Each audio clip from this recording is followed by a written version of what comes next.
Growing up, Theophile was almost like a mythical being. Everyone knew the name. You can't confuse the name at all. There's a lot of captains out there, some really great captains. You can catch a lot of fish with them, but they may not have the larger-than-life personality. And then you've got some captains who aren't the best fishermen, but they've got great personalities. They can talk, tell stories, tell jokes, and they're just fun to fish with. And Theophile was one of those rare specimens.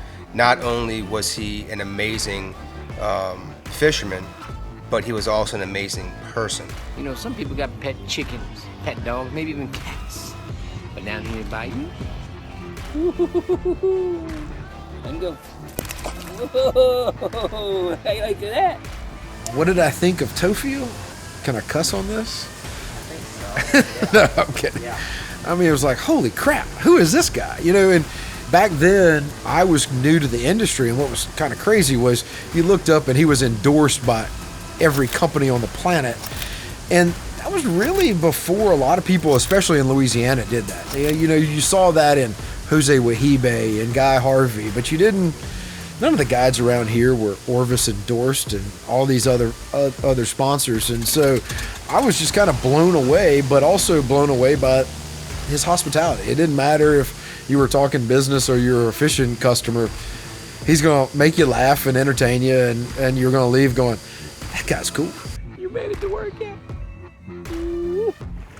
He could find fish when no one else could find fish. It was like he knew what they were going to do next. His favorite was topwater.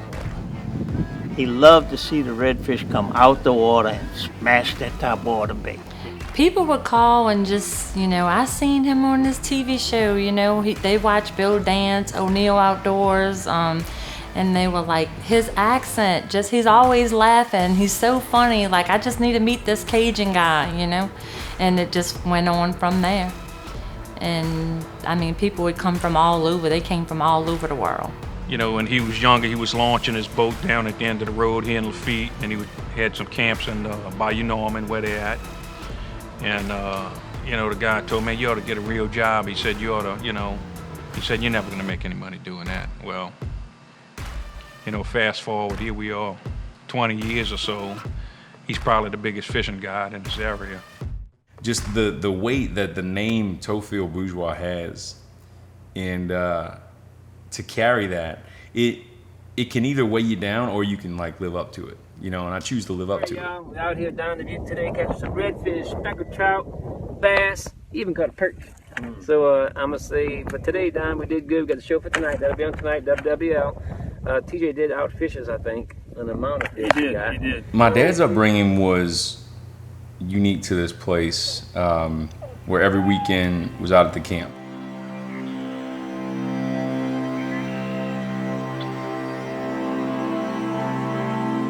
My grandpa would put him on one end of a levee and drop him off.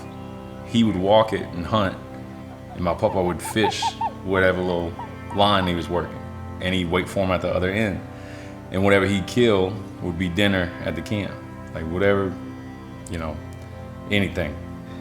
My childhood kind of followed in the same way, where every weekend we would go out there after I get out of school, and it was hanging out, do a little fishing, and get some work done, you know. And that's why that place is so close to my heart, because what it is now, it came from such, same thing with this place, such humble beginnings to what you see now, you know.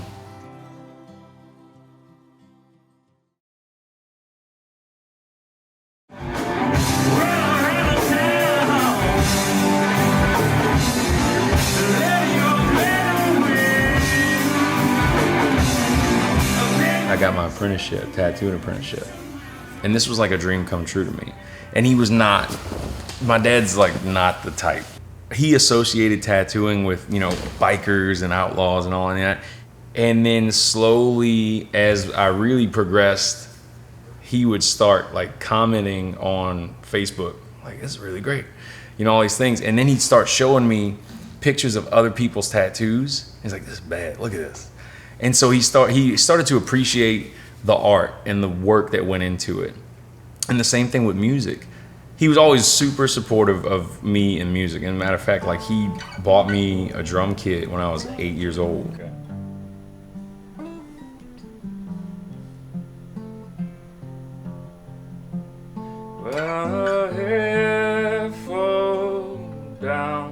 He came up to me after one of our shows and he's like, "Yes, you write them songs?"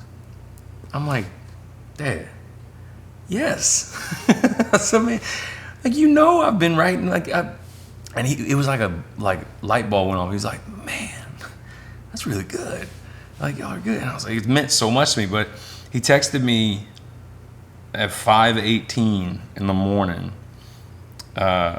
Very proud of you, all caps. Y'all really sounded nice. It takes a lot of practice and dedication as a group to put out those kinds of sounds. You handle yourself well as a front showman for your band. Keep doing what you're doing. Momo said she loved the sound but didn't understand any words. Love you, great job. You know, it meant a lot. I don't know why I did that to myself.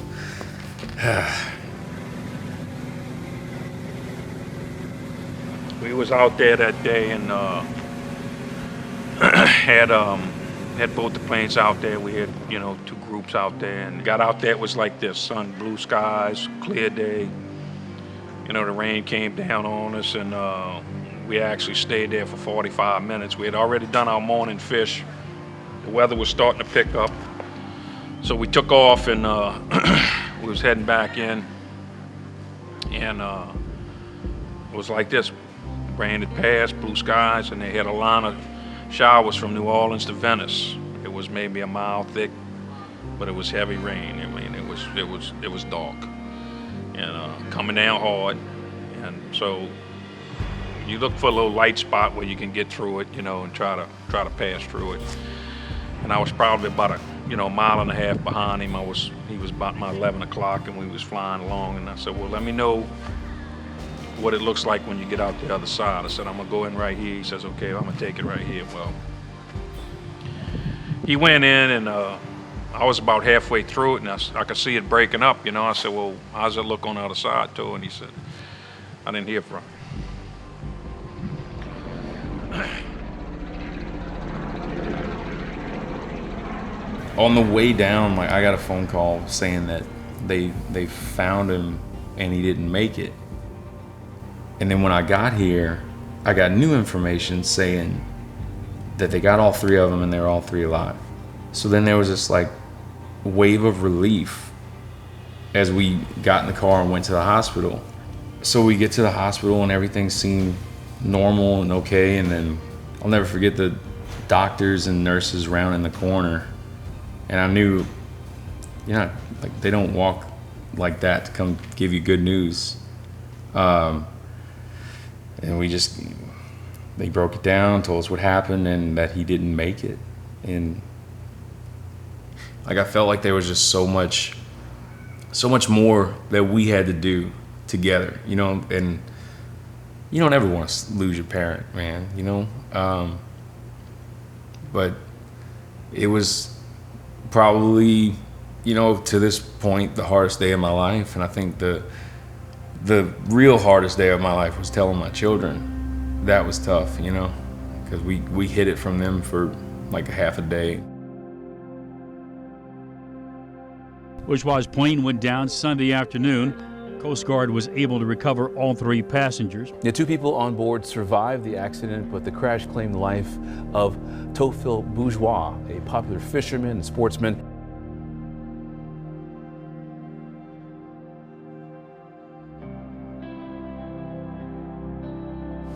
He got awarded a medal from the Coast Guard. My dad told them to swim to the bank because they got burns from the jet fuel. And they said that he gave them his life jacket because he had a lot of impact. He was not in a condition to keep himself afloat for long. And they were out there for 4 hours before they were able to go get him.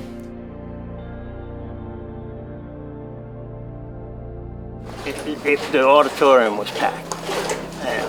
It was amazing how many people, and the flowers were everywhere. It's just, It was amazing that so many people showed up for a funeral. Like from the time we've gotten there in the morning until the time that they actually shut it down, the lines were out the door just wrapped around the building. I did a eulogy at the end, and one of the things I said was that while this day is, the hardest day of my life, I can't help but smile because I'm surrounded by so much love, for him and support for me. It was moving. It was really moving, to see all the people who came through. Shit.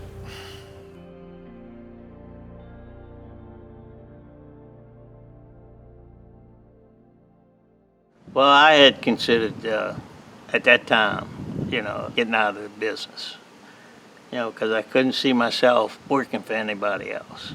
It was that pleasurable to come to work, and the business was in flux naturally. TJ was kind of into the tattoo business, band, things like that. And he would come down and fish every night, but him and his dad wasn't working together. There was a lot of questions up in the air. I didn't know what was going to happen in this place, if he was just going to sell it. I didn't know if he had the passion or even, honestly, the knowledge to run an operation like this. I mean, it's a lot of moving parts. You've got a dozen people working here. And then when him and I sat down at lunch, and he told me that, it's basically all his, and, he's taken over and he's going to carry that torch forward and continue with the legacy. After the dust settled, I finally reached out and said, what are we going to do? He said, don't stop. Let's keep doing what we're doing. We're not going away. And I think that was a big part of his father's thing, he wanted to carry this on, and that somebody would eventually. He decided, this was my dad's goal in life, and he built it up, and I'm not going to let it go to nothing. It wasn't a hard decision, and a lot of people were very surprised. So for him to have wanted me to take over and to carry on his legacy, it meant so much to me. And it was like, well, I have to do this. Like, this is something that his life's work can't be in vain.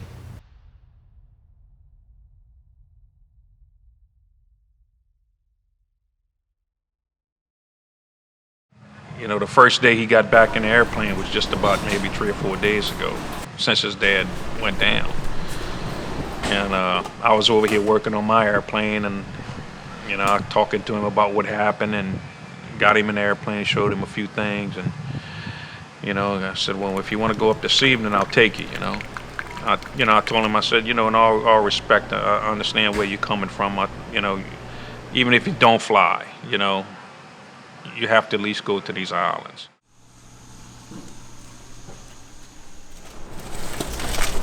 What's the plan for today? We're gonna jump in the plane, take a quick ride to the islands, see if we can't get on some trout, and hopefully get back here by lunch, start boiling crabs. All of the things we could possibly fit in the one day. Feel good about it. I've learned not to kind of dwell on anything, think too much about it. Thinking never really. You think long, you think wrong, what is it?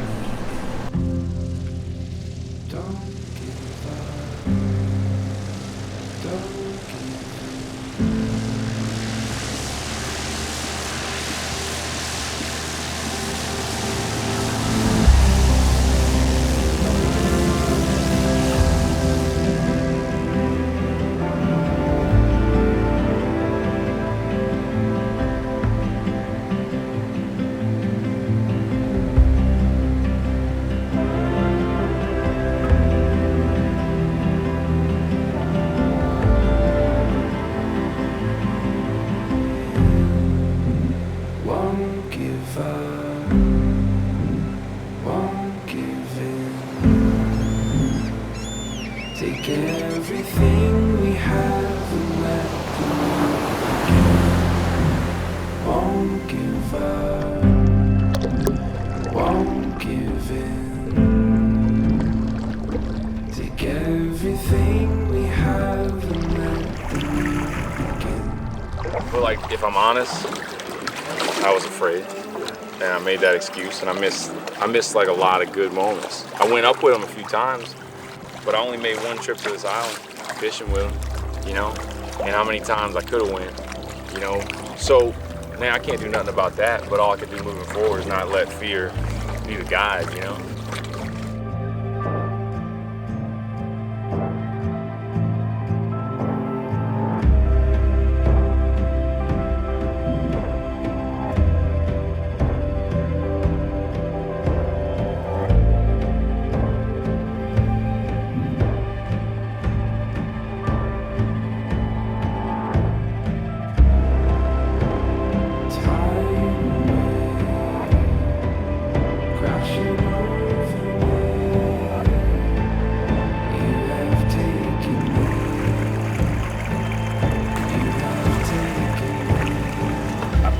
Rehearsed with my band that night afterwards, and it's like late into the night, and I'm young, you know, we're drinking, and he calls me up, he's like, go and fly at 5:30, be at the house. And at that time, I'm glad I didn't say no, you know, because like I said earlier, I'd let fear just take me out of being able to do it, you know, like, I don't want to get in the plane, you know. But I did, and it was one of the best moments we had together. There was a song that kind of came out of that. Hey man, let's fly away and leave the world be just today, and we can sail our shorelines from galaxies away. Then he said, what's your plan, boy? Life ain't waiting. You don't have much time, so don't let it go to waste. But maybe you'll see the world with new eyes. You'll find them along the way.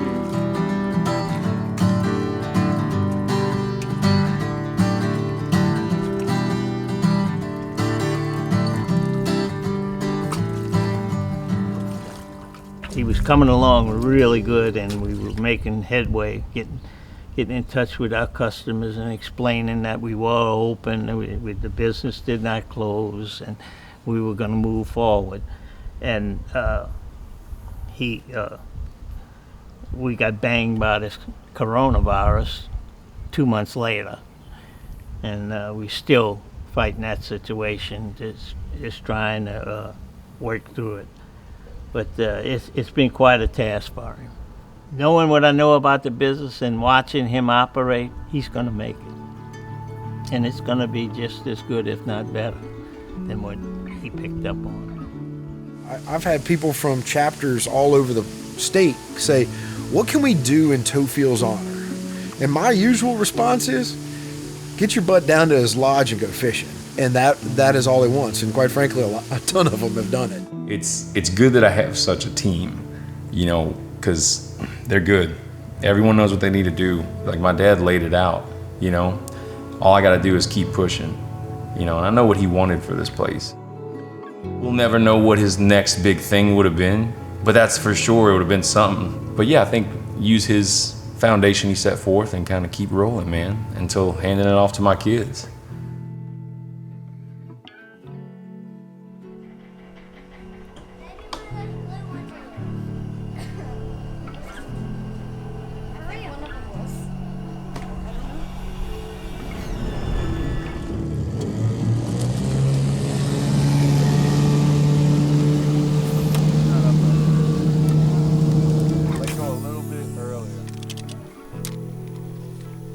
That bail manually, so.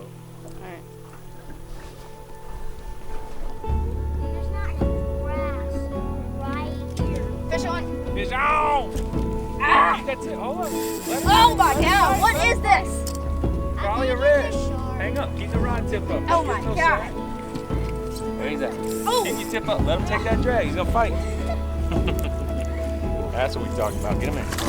Oh. Don't let him go into the boat. Don't let him go into the boat. Reel him in. Reel him in. You gotta keep that tip up.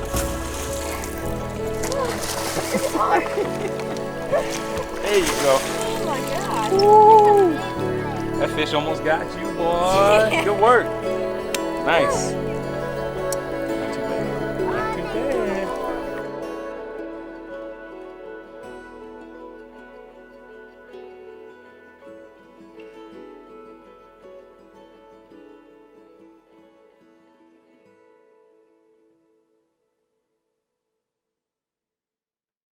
Good? All right.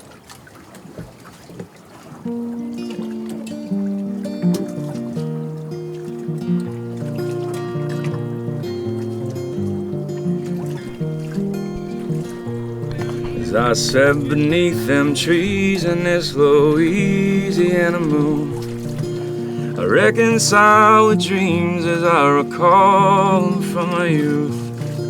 They all become so lucid as I fall into her arms in that calm before the storm. I brave that dark where I belong. 20 miles south of New Orleans in a treasure of the South.